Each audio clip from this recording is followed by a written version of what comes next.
Hello, everybody. Welcome back to No Trailers Allowed, my movie and streaming show podcast where I do not watch trailers beforehand. I'm your host, Jersh. If you enjoy this podcast, you can find more episodes by visiting my website, superjersh.com. You can support me and get this podcast early, ad-free by visiting patreon.com/superjersh. You can see the video version of this podcast by subscribing to my YouTube channel, youtube.com/superjersh. You can follow me on social media on Twitter and Instagram @superjersh.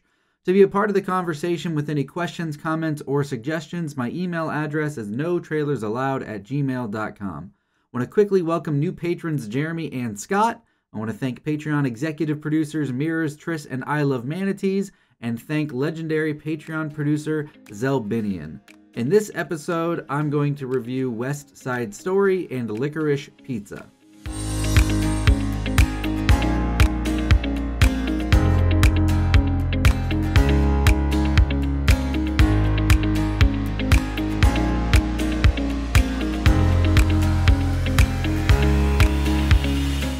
Both of these reviews are going to be spoiler-free. I don't see any reason to go into spoilers for West Side Story, which is probably a well-known story by this point. And for Licorice Pizza, I feel like I can talk about a lot of the things that I liked and didn't like about that movie without giving anything away that wasn't in the trailer. I did watch the trailer to Licorice Pizza after I watched it because I was curious what they gave away, and to no surprise, a lot. So, yeah, it will be considered spoiler-free, but it will include plot details given away in the trailer. So I want to start with West Side Story because I don't have a lot to say about that one. I will say that that movie was really not for me. So let me give some background as far as like what my musical tastes are and what my familiarity is with West Side Story and kind of what musicals I like or don't like in general really quick, and then I'll talk about the things that I did or didn't like, and then I'm probably going to move on to Licorice Pizza pretty quickly here because yeah, West Side Story was just not for me. I had seen the like 1957 or 61 version when I was a kid one time. So I barely remembered the story. I just knew that it was Romeo and Juliet in New York, and that's it. Like, I did not really remember the songs. I didn't remember really any of the details of what happened. It's funny, like, as the movie was happening, and I was like, oh, that's right, then this, then this. And what's funny is, I wasn't predicting it because I remembered West Side Story. I was predicting it because I knew Romeo and Juliet so well. Anyway, so I'd seen the movie once. Musicals, I really like La La Land. I was kind of lukewarm on it when I first saw it, but it's really grown on me over the years, especially now as I've consumed more musicals. La La Land really has grown and I think aged relatively well from a musical standpoint and a choreography and song standpoint and story. And yeah, I really like La La Land. The Greatest Showman is a fun movie. The music is not necessarily complex, but it's catchy as hell, and my son and I have watched that movie and listened to that soundtrack over and over and over. I think Hugh Jackman, Zendaya, and Zac Efron are great in that movie, as flawed as that movie is.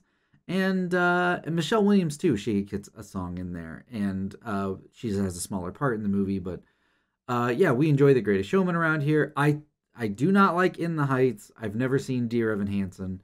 And I think Hamilton is a masterpiece. It's probably my favorite musical I will have ever seen, and that's just me personally telling you what I like. I don't know what it is about Hamilton that really grew on me over time as well, and I love Hamilton.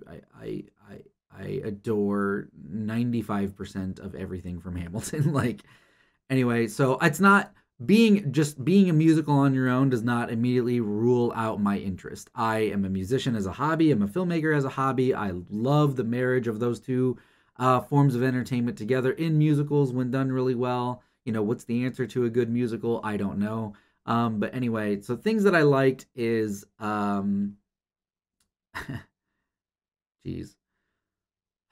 So I did genuinely like when the two main love interest people meet. I thought it was a great scene. I thought it was shot really well, acted really well. The lighting was incredible. Their kind of meet cute in the movie was like exactly that. It was like a really good version of what you expect a meeting like that to go down as. I really liked when they met. Like the first, like I'll be honest, like after the first 30 minutes, I turned it off. I was like, I'm bored. I don't like this. I don't understand. I was asked a long time ago, like what justifies a remake or what makes a good remake, and I still don't know that I know the answer to that. But I do think if you are going to remake something, I think just like trying to redo what's already been done, I think it lessens the justification for it. Like I think I would have liked this movie a lot more if it wasn't like the original songs and like the original arrangement. If it would have were updated, if there was like acoustic guitar or more pop sounds or maybe even a rap song, like something something new and remade. I do understand that in comparison to the original stage play and the movie, that some changes were made. I'm not saying it's a carbon copy. It's not the 1990s Psycho, which is like again a really bad version or justification of a remake in my opinion. But um, I just felt like why are we making this movie 70 years later and trying to pretend it's 70 years ago? Isn't that the point to redo something and to remake something is to update it? I just thought I just a modern retelling in the digital era, I think, would have been way more compelling and interesting and memorable, even if it wasn't good. Like, I don't particularly think this was that great. Like, the music does stand on its own. The one thing I will say is, like, the music is very good, being not very familiar with it. And, like, I've heard the I Feel Pretty song in a bunch of different, like, comedy movies, but I didn't know it was from West Side Story. When they started singing it, I started laughing because I thought of, like, there's, like, an Adam Sandler movie where they sing it to like calm down or something. And yeah, Anger Management, where him and Jack Nicholson sing it together. And I just kept thinking of like the other comedies that have kind of riffed on it. So it was kind of fun to realize that, oh shit, that's from West Side Story. Yeah, the opening Jet song is good. The Maria song is good. But I'm talking about the movie released in 2021, directed by Steven Spielberg. And I feel like all of the praise that I can give the movie as far as like the music and the atmosphere and the setting kind of all already existed. You're just getting a new cast, which they're mostly fine. I actually did really like. I think Officer Krupke was the guy's name. I couldn't tell when they were singing the Krupke song if they were talking about like a random police officer who was like in charge of intake while they were stuck at the police station, or if it's or if it was the police investigator in the opening of the movie, which I thought that actor actually did a really good job. And again, I consider this spoiler free because I'm not talking specifics about the plot and I'm not giving away anything I don't think the general people don't already know. Yeah, I'm not getting into specifics as far as like who lives and who dies and what the conflict is. I mean, again, if you've seen the trailer or if you're even vaguely aware of West Side Story over the last several decades, you kind of know some basics that I'm talking about here. And like now, the dance number sequences themselves, they are impressive. They are. I think that the cinematography is the greatest strength of this movie because you get super long takes, super wide shots to actually get to appreciate everybody dancing and everybody in collaboration with each other. It didn't feel like they tried to hide it.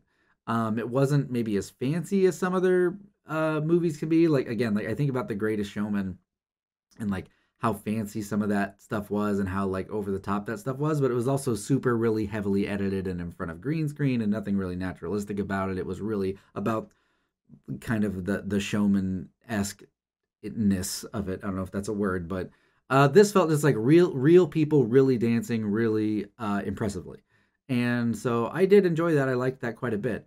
I feel like, and again, I've only heard or seen a couple of other thoughts about this movie since I watched it. I have not really got to dive down into what is the general consensus out there. I just know that it's nominated for Best Picture and it's Steven Spielberg, so I wanted to check it out. But um, I feel like the Minority Report lens flares and color grading really didn't work for me. I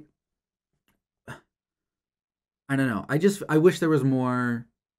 I wish there was more color. I guess there were some in the America song and dance number with Anita, who I believe that is an actor from Hamilton as well. Maybe there's more people from Hamilton in here. I don't know, but her dress like looked really lovely and beautiful and colorful and full of life. And I just felt like in a lot of the dance numbers there was like this blue color tone, almost again like Minority Report, Matrix color tone over it that like drained it of the energy that it felt like it should have. Like, I don't know. And again,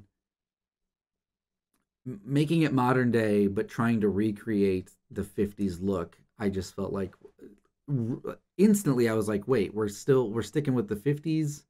I thought this was a remake, you know what I mean? So anyway, yeah, it just overall didn't work for me. I also will say, like, yeah, Ansel Elgort, like, you know, personal issues aside, I've not looked into all the details of the allegations against him. I just know that he's got some personal allegations against him that are, you know, less than ideal and less than becoming of a person who gets to have a famous Hollywood career. But I've seen, and maybe these are the only two big time movies he's done so far because he's still relatively young, but I've seen him in Baby Driver, I've seen him in West Side Story, and I really don't get the appeal.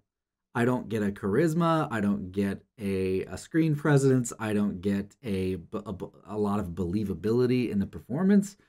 He did have a really good singing voice. I thought the singing sequences were really good, and I also don't know if this was a character choice or a director choice, or if this is just my eyes playing tricks on me. But it felt like all the clothes that he wore in this movie were like 2 sizes too small for his body.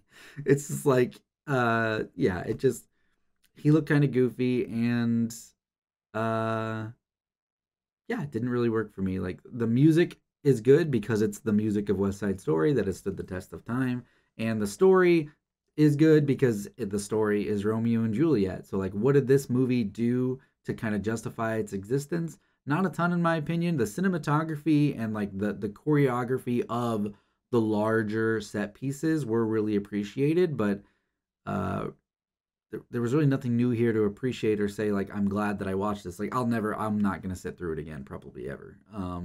But yeah, if you like it, if people like West Side Story, I'm curious what people think about this version versus the old one, and if they have the similar thoughts that I had, which is like, they already got this version. They got the 50s greasers with this look and these affectations to their voices, and I wonder if they were also hoping for an updated version. I'm curious. So yeah, not a lot more to say about West Side Story except that it was not for me.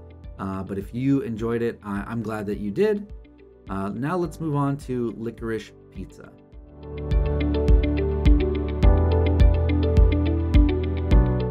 Did you know that if you support me on patreon.com/superjersh, you can get this podcast early and ad-free?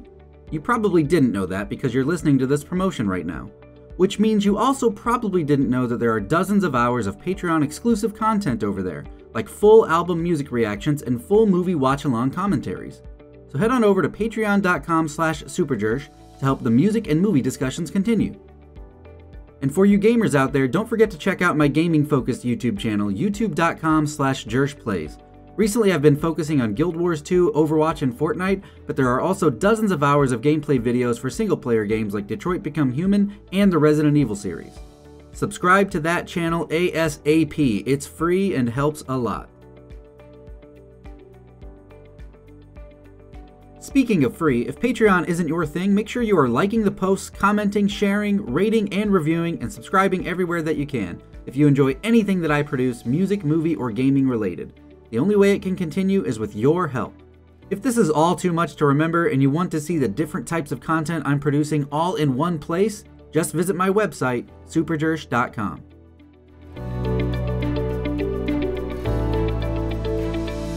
Licorice Pizza stars Cooper Hoffman, son of the late Philip Seymour Hoffman, and Alana Haim, and was written and directed by Paul Thomas Anderson. Again, spoiler-free here. I did not watch the trailer for this movie before I saw it, so everything was a surprise. So I'm probably a little higher on the movie than I would have been if I had seen the trailer, because there are some pretty big pivotal character moments in the trailer that like really surprised me as I was watching this movie. That yeah, if I had known it was going to happen or had seen it coming as it was getting set up because I saw it in the trailer, probably wouldn't have been as rewarding. What to say about this movie? Well, first let me talk about Paul Thomas Anderson. I historically have really loved Paul Thomas Anderson as a director. Boogie Nights, Magnolia, Punch Drunk Love, There Will Be Blood, The Master. These are all movies that I genuinely love, that I have rewatched countless times. Probably Punch Drunk Love the least out of those, and probably There Will Be Blood the most out of those. But I genuinely love his filmmaking style. He has a very frenetic and energized camera and makes dialogue heavy scenes seem thrilling and exciting and entertaining and dramatic and his he is like, I really like the dialogue in his movies. There's a cadence to Paul Thomas Anderson scripts that like I would say they're like in as high esteem as like a Quentin Tarantino or a Wes Anderson has a cadence to his stuff too. And I feel like PT Anderson has that as well. PTA has that as well, but it's not as obvious or showy. You know what I mean? Like there's a flow and a feel to the way that characters in his movies talk that I've really liked. Of recent years, as I've come to learn more about where he gets his inspiration for his movies, I've started to fall out of love a little bit. Phantom Thread as well. I want to talk about Phantom Thread. I really enjoy Phantom Thread. I've only seen it once or twice, but Phantom Thread, fun fact, Phantom Thread is the first movie I ever purposely avoided trailers for as an experiment to see if it would impact my movie-going experience. And it did, I think, because, again, yeah, I really liked Phantom Thread. That whole movie was a surprise. But I have not come back to rewatch it a lot, as much as I would have expected based on how much I liked it the first time that I saw it and how much I loved the Johnny Greenwood score. I believe Johnny Greenwood is here again with Paul Thomas Anderson after working with him several times in the past. There Will Be Blood, The Master, and Phantom Thread, and now this. So several collaborations between them. And so what I say is, when I say where Paul Thomas Anderson gets his inspiration, what I mean is, in Boogie Nights, there are large portions of that plot and large portions of scenes that are taken wholesale from John Holmes documentaries. There are dialogue and camera choices, so in the movie The Master, or on the Blu-ray for The Master, there is a special feature that is like a 15-minute short film that took place in like 1920s wartime, that Paul Thomas Anderson said like heavily inspired the aesthetic and his ideas for the movie The Master. And after I'd seen it in theaters and after I bought the Blu-ray and we watched it on Blu-ray, I went ahead and watched this. And in that 15-minute short film, there's like drill instructor dialogue that is in the movie of The Master is like in that behind the scenes thing.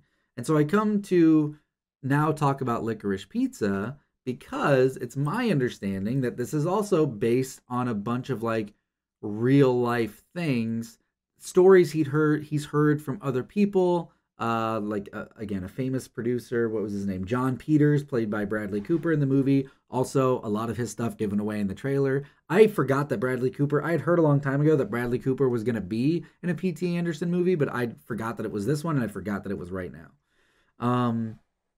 And he also based, again, the story of Gary Valentine off of like a lifelong friend of his who grew up on a television show when he was a kid and had a similar instance where he flirted somebody who was a little bit older and he had an altercation. He literally did deliver a waterbed to John Peters and have a strange, threatening dialogue with him.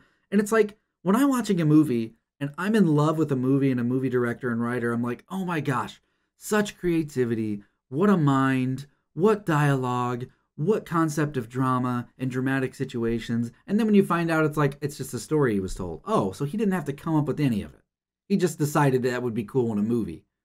Because, if you organically said, what if this child star did this, and then they did this, and then they did this, and then he got into the waterbed business, and then he went and delivered this waterbed, like, I'm just like, oh my God, that's so fucking cool. I'm so jealous of your ability to come up with these organic storytelling devices. But it's like, no, dude, it's just a combination of a bunch of other ideas that you've heard from other people.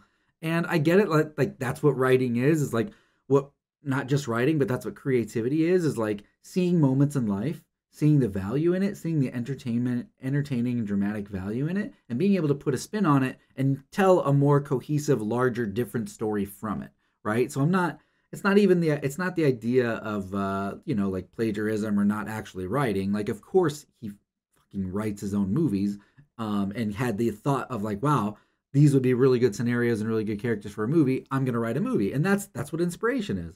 My problem is like, I feel like every time I dig deeper into where did this stuff come from, there's always like a shit more in the well that I want. It's not just like the inception and the nugget of, it's like, and this and this and this and this and this and this and this. It's like the big rocks of the ideas were like things that were created by other people or were existed by, or that happened to other people. And then in the movies, we're just like peppering in some changes and things like that. And I guess like for me, again, as somebody who, tries to write music and play music as a hobby and has written and directed independent films and tries really, really hard to force myself to go to that creative place and find something that is authentic and genuine and sincere. And, I'm inspired by real life events. Like my second movie was inspired by my own personal struggles that I was going with, and then it was enhanced with fantasy and fictional characters and things that aren't real. Like it's okay to be inspired by real life. I just want to see more of the fictional created made up stuff in his movies, like I think probably Magnolia might be the best example of something that was close to mostly his original thoughts, because There Will Be Blood is based on a book. Boogie Nights is based on the John Holmes documentary. The Master was based on a lot of that behind the scenes footage, and Scientology. And Phantom Thread, again, he like watched a documentary about a dressmaker and then made, I'll make a movie out of that. Like, I don't know. Anyway, so like Licorice Pizza itself, what did I think? It was fine. It was a good movie. I thought the acting was really kind of incredible, considering the leads, Alana and Cooper, had not acted in movies before. I think that that's a kudos to them as performers, as natural talents, and it's a kudos to P.T. Anderson being able to get this type of realistic, naturalistic, believable, and genuine performances out of people who had not been in this type of situation performing before. I do. So what I want to say some more positive things, because I think that this is a really well-made movie, and I'm glad that I watched it. But sitting through this movie kind of made me think about just me as a movie guy, a movie watcher. What do I like in movies? What's working for me? What isn't? And so I want to talk about those bigger ideas in conjunction with just the movie itself. I thought the cinematography was beautiful. He captured the, in my idea, like what the 70s were likely like. This is not his first period film. He really does like period pieces, and I appreciate that about him as well. I think it's easier to get lost in a world that doesn't exist anymore, right? It helps transport you from your real life. If you saw, which I don't know, again, I'm just saying that just because a lot of his movies are period pieces, but I don't know, maybe a P.T. Anderson movie in the modern day would be pretty damn cool too. But yeah, I thought the acting across the board was really great. I thought the cinematography, the look, apparently was shot on film. He's one of the last big guy players who can put his foot down and say, we're using film, we're not shooting digital. So I believe this was shot on film. I enjoyed the music. It was, again, like 70s hits soundtrack. Like, what's funny is like, P.T. Anderson, serious filmmaker, a movie nerd. He kind of, weaponizes the same nostalgia that Marvel movies do, except he's weaponizing it against, serious movie nerds and critics instead of like comic book fans and general audiences, but like even so the title Licorice Pizza, when I first saw that, when I loaded up the movie, not knowing anything that it was about, as the movie kind of presented itself as this like younger guy and older girl, I thought the title of the movie was because licorice and pizza don't go together. And so the idea is that this movie is centered around these two people that don't go together. It doesn't make any, licorice pizza doesn't make any sense. These two don't make any sense together. I thought that was kind of the point. Did a little bit of trivia research after I watched the movie, and apparently there was an actual record label or album selling chain called Licorice Pizza in the 70s that kind of inspired it. And slang or a nickname for old albums, for old vinyls, was Licorice Pizza because it was black and colored like licorice and was circular in the shape of a pizza. So I guess there's a lot of different readings. It really is a kind of the perfect title for the movie. I do think. I like the title of the movie quite a bit. Again, I liked the dialogue. I liked the cadence of how people spoke. Something that I think, I think that is a strength of P.T. Anderson is all of the characters don't sound like his voice coming through puppet mouth pieces the way that like a Tarantino movie does.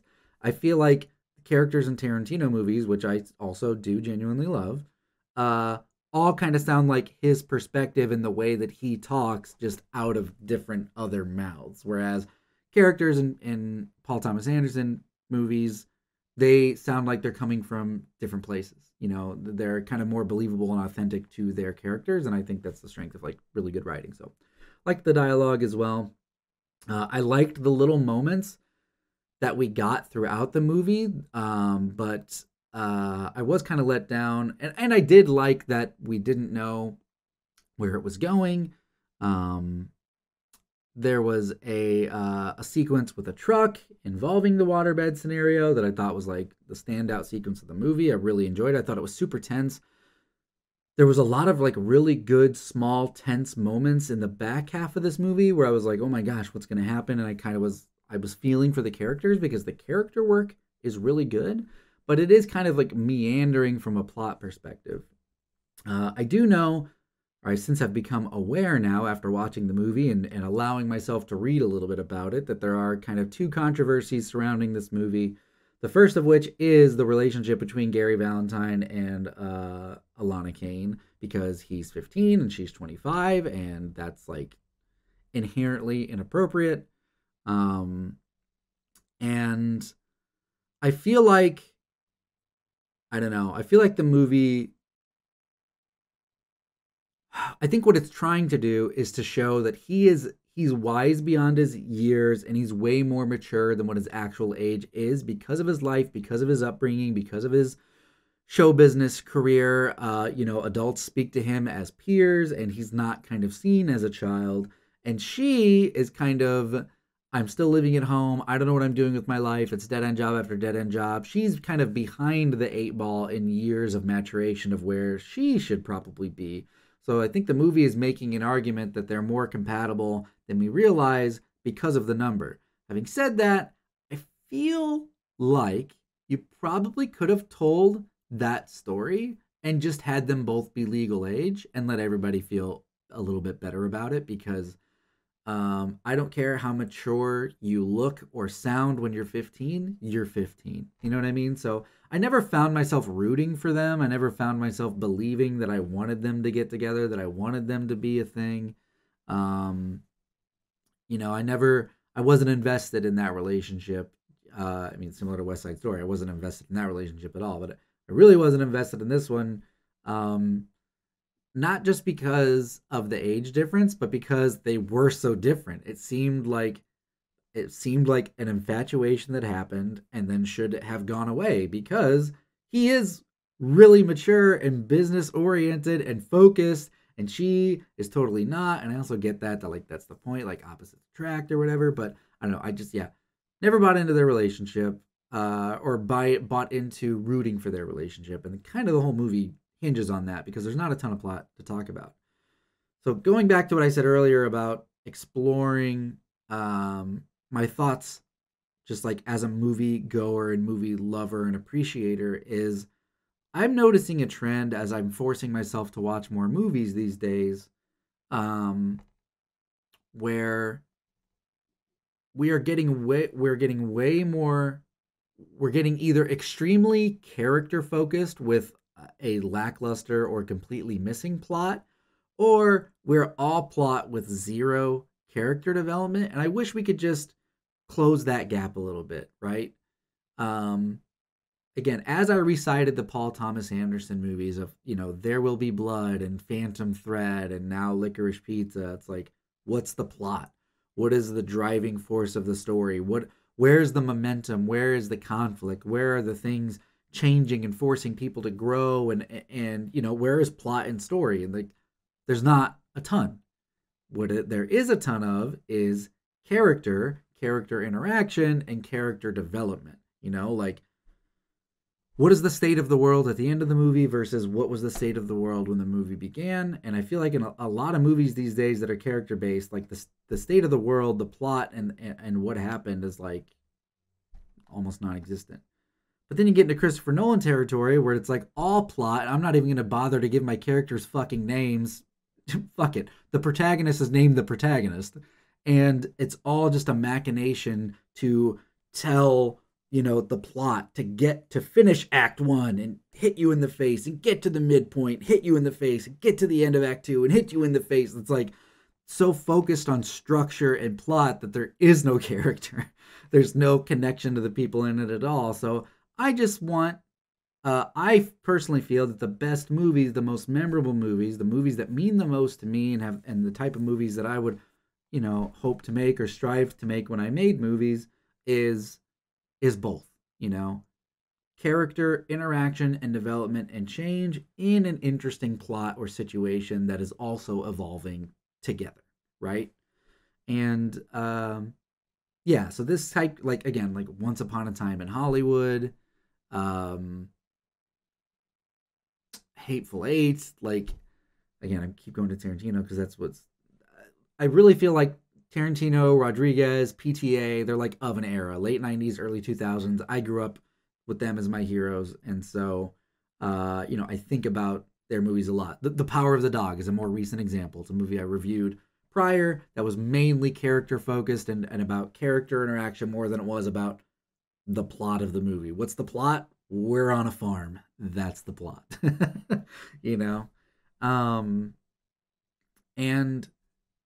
so yeah, these kind of meandering hangout slice of life movies, like they're okay once in a while, but I think people are either afraid or aren't capable of moving the compelling plot forward while having compelling characters. It's fucking hard. That's why action movies are action movies and dramas are dramas, and it's really hard to have compelling drama in an action movie because it's really hard, to make a movie at all, to get strangers together in the same time and place and get them acting like different people and memorize their lines but deliver it unmemorized and edit and storytelling, entertainment, creativity. It's very difficult. It's very hard. When we see the people who are at the top of the game, at the top of the resources, at the top of the financial success, who have, you can anything that you want and need to make this movie happen, we're going to hold them to a little bit of a higher standard. And so, yeah, it would be nice to kind of see a more of a combination of character and plot worlds in movies lately. Nightmare Alley, again, is very character driven, the majority of the runtime. Some plot and transformative world and compelling stuff happens in kind of the later parts of that movie in a really satisfying way. But I'm just trying to think of more examples of movies that I consider to be like really character driven with not, a ton in the way of like plot and story besides the people interacting with each other. Last thing I'll say about this movie that kind of left a sour taste in my mouth, which maybe it shouldn't because this is just reality, but it felt like nepotism, the movie. It's like, oh, I forgot to talk about the other controversy. There was another controversy that I was made aware of. There's a character in the movie, and again, I think this was in the trailer, but maybe it wasn't, so I won't spoil it, but there is a character that kind of speaks in a really, there's no other way to say it, like racist way, like a racist dialect. It's on purpose. It's a purposeful choice because that character's supposed to be being an asshole. And Paul Thomas Anderson, to my knowledge, has commented on that and said that it was based on stories. So his wife is Maya Rudolph, and it was based on stories that Maya Rudolph had told about casual racism that her parents had received, something to that effect. So again, that was something that was pulled kind of just from real life and put it in the movie. But so that's where like the inspiration came to. But and I was like, when I saw that, I honestly was like, I said out loud watching a movie by myself, "Oh my god!" Like it was it was cringy and it felt bad and weird the way that it should. That was the point. That was the point, was to show that this person was an asshole. But I definitely agree and feel like there could have been a different way to show that this person was an insensitive asshole. Yeah, you can justify it because it's the 70s and people were racist pricks. There are racist pricks today. There's never a day goes by you can't find a racist prick out there, right? I just feel like let's just give those folks less screen time. Let's find, I don't know, other assholes, other pricks out there. I don't know. There's other ways to be mean without kind of going down that road, is my opinion. But when you think about he's just pulling from stories he's been told and putting into a movie, it completely makes sense. So yeah, Nepotism, the movie. Apparently, Paul Thomas Anderson has directed quite a few of the band Haim's music videos, and the only reason I'm aware of that band is because of my music reactions. I'd never heard of them before, and I'd never heard their music. So if you want to see me react to their music, I've reacted to several of their songs and music videos for the first time over on the Patreon. And that's how I became aware of them, is through music react requests. And apparently he's directed their music videos, but also apparently when he was in school, their mom was his art teacher, and basically they're like family friends. They like grew up together. Like literally, like the Hoffmans knew the Haims, who knew P.T. Anderson, because P.T. Anderson's dad was like a famous radio host and movie producer as well. And so it's like, not only is it Alana Haim, it's her sisters and her real life parents playing her parents in the movie, and it's Philip Seymour Hoffman's son, and it's Leonardo DiCaprio's dad in the movie, which I won't say which character he plays, but and then of course Maya Rudolph is in the movie because she's married to Paul Thomas Anderson. And I get it, like, I mean, if I ever made it big, I of course absolutely would want to like pay homage to my family and friends and have those little Easter eggs and involve as many people that I loved and cared about to get me to that level as I could. But that's like, I don't know. It wouldn't be my focus, I guess, which maybe it should be. I don't know. But, like I have family and friends in the movies that I make because they don't have a choice. And again, like he has a choice. He wants those people to be in it. It just would have been nice, I don't know, just to get some more unknowns, new talents, new people that aren't already connected and successful. Like, I just think big time entertainment is a big deal and can change a lot of lives. And the more, I don't know, the more new chances we give people, I think the better that is. And yes, this is a new chance for Alana Haim because she's never acted before, but she's in a very successful music group. Cooper Hoffman, of course, Philip Seymour Hoffman's son. I understand that. Like, PTA and Philip Seymour Hoffman like were real friends. They made movies together for decades. Like, that's probably a real soft spot for him to be able to do that. And I can't say that I wouldn't have the same reverence if I had that opportunity. It was something that I noticed as I looked up more about the movie. It's like I didn't realize all this in the moment. I honestly was just like, wow, this family is really well cast. Because they feel like a real family. Because they are. Anyway, Bradley Cooper, he's in the movie, not a lot, not as much as you would think or would like, probably. It's already been said, but I'll echo the sentiment that it definitely is, the last scene of Boogie Nights vibes when his character comes on. It's a little manic, it's a little out there, it's exciting. But you've kind of seen his character in the trailer already there. But yeah, I don't know. I was at the end of the movie, I felt myself feeling like I should like it more than I do. And if it's a combination of the again, like the meandering slice of life character stuff kind of wearing me down, or just the fact that Paul Thomas Anderson has made so many terrific movies in his career. I'm like if I want to see a good PTA love story, I'll watch Punch Drunk Love, or Phantom Thread. Like and Phantom Thread again was like this huge significant age gap, the young and old coming together or whatever. You know what I mean? Like it's strange to think about, but um overall, I would say that I am glad that I watched Licorice Pizza, and I'm actually glad that I'm watching a lot of Oscar nominated films here because again it's inspiring, it's encouraging, it's like it's like even the ones that haven't been landing for me that I haven't enjoyed. I feel like I've gained something from watching them. Like I'm learning what works for me as a movie watcher and as a film fan, and what movies are doing these days. So that's gonna do it for my discussion on Licorice Pizza. Which also means that is going to do it for this episode of No Trailers Allowed. Let me know what you thought about these movies, West Side Story or Licorice Pizza, or my comments on them by emailing me at notrailersallowed@gmail.com. If you enjoyed this podcast, you can find more episodes on my website, superjersh.com. You can support me and get this podcast early and ad-free by visiting patreon.com/superjersh. You can see the video version of this podcast by subscribing to my YouTube channel, which is youtube.com/superjersh. You can follow me on social media on Twitter and Instagram at superjersh as well. I am on Spotify and iTunes. If you enjoy those podcast services, please find the podcast, rate and review them, and help to find an audience out there. The internet is a very crowded place. As always, thank you for watching or listening. Until next time.